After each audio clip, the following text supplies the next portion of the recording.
An Anas bin Malikin, dari sahabat Anas bin Malik. An Zaid bin Thabit, dari Zaid bin Thabit radhiyallahu anhuma, semoga Allah meridainya, berkata, tasaharna ma'a Rasulillah, kami dahulu sahur bersama Rasulullah sallallahu alaihi wasallam.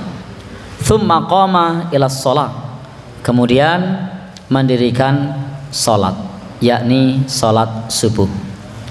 Qala Anas, Anas berkata, qultu li Zaidin, aku bertanya kepada Zaid, kam kana bainal adzan was sahur, berapa lama jeda berhenti makan dengan adzan, atau jeda sahur dengan adzan?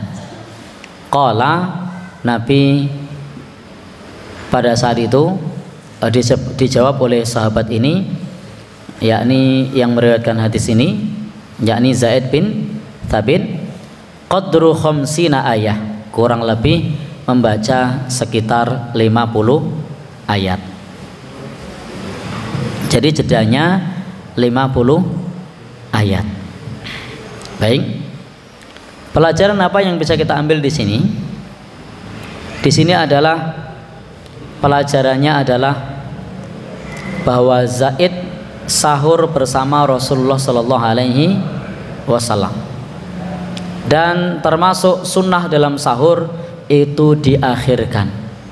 Jadi sahur itu sunnahnya diakhirkan, tapi kalau buka itu sunnahnya disegerakan.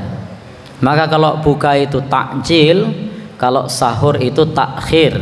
Jadi ada takjil menyegerakan, takhir mengakhirkan.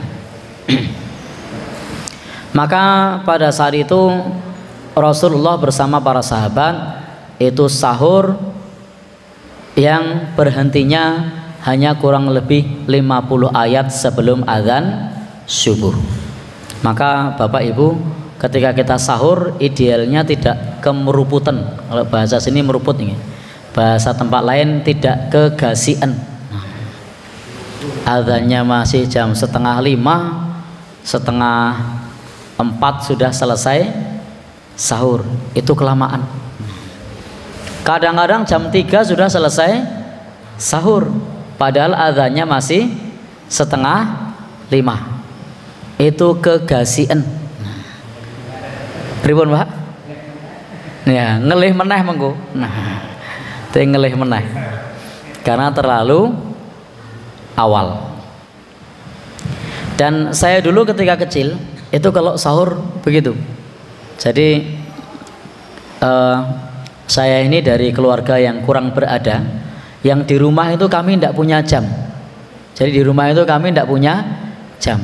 Jangankan jam tangan, jam dinding pun kami tidak punya. Nah, jadi waktu kecil itu kami tidak punya jam dinding, tidak punya jam tangan. Handphone pun kami tidak punya. Jadi tidak punya handphone, tidak punya jam dinding, tidak punya jam tangan. Nah, pripun Pak? Apa itu? Ya, jadi tidak punya jam. Sehingga yang kita andalkan itu adalah pengumuman di masjid. Nah, sakmenika sampun tabuh 3. Nah, wis jam 3, mungkin tidak kerinan. Saiki wae sahur. Nah, begitu. Ya, mohon maaf, kami memang lahir dari keluarga yang kurang berada, yang barangkali teman-teman semua pada punya jam dinding, punya handphone, punya TV, punya radio, kami tidak punya. Sehingga memang andalannya adalah suara sakmenika sampun tabuh 3, monggo enggal-enggal sahur, begitu. Itu yang waktu itu sangat membantu karena memang tidak punya. Tidak tahu apakah ada teman-teman di sini yang nasibnya sama dengan saya waktu itu, sehingga ketika sahur kegasian, kemeruputan. Karena khawatir nanti kalau saat itu tidak sahur lagi, kalau pakai handphone kan bisa dialarm, pakai jam beker bisa dialarm. Kalau masjid nek siaran menena ora. Pripun Pak? Iya. Baik. Itu yang saya ingat waktu saya masih kecil. Ada yang senasib dengan saya? Pripun? Oh, alhamdulillah punya jago keluruk. Kami dulu enggak punya, Pak. Oh gitu. Oh iya. Malah punya jago keluruk ya. Baik. Saiki jagone dora kluruk ya, Pak.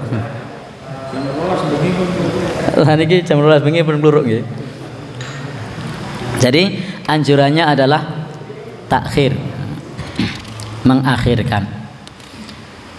Karena khawatir nanti kedahuluan adzan kadang awal. Nah, ini tidak sesuai sunnah. Sunnahnya adalah akhir. Enggak, idealnya Bapak Ibu saat ini sudah dipermudah untuk mengetahui waktu sahur sehingga bisa pada saat sahur tersebut diakhirkan. Dan waktu berhenti makan utamanya adalah pada saat menjelang terbit fajar, kurang lebih sekitar 50 ayat atau 10 menit kurang lebih, itu sudah selesai makan. Bapak Ibu, dan di zaman Nabi itu tidak ada kumandang imsak. Jadi di zaman Nabi itu tidak ada kumandang imsak.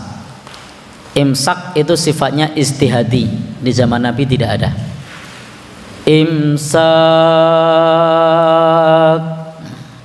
itu kalau di bahasa Jawa kan ngampet, ngampet. Ya, imsak itu artinya apa? Ngampet kan?